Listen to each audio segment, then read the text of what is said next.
ไก่วันนี้ไม่มีรูอะไรถ่ายไก่แรกเลยพี่น้อย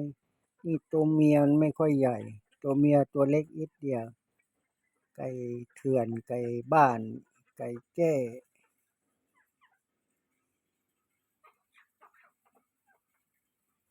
ไก่แจ้ไก่เถื่อน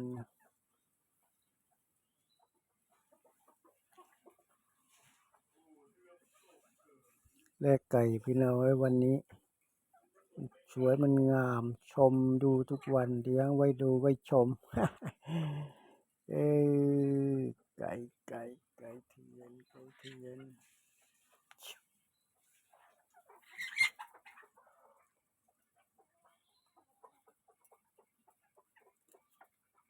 ไก่เมียไก่เมียไก่เมียไก่ผู้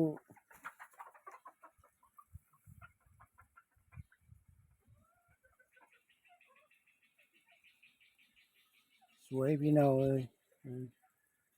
มองว่าสวยแบบว่าไก่แก้ผสมไก่ป่าผสมไก่บ้านไก่เถื่อนลูกไก่แก้แม่เอาไปผสมไก่เถื่อนแล้วออกมาเป็นไก่แก้สวยงามพี่น้องสวยงามมองดูแล้วสวยงาม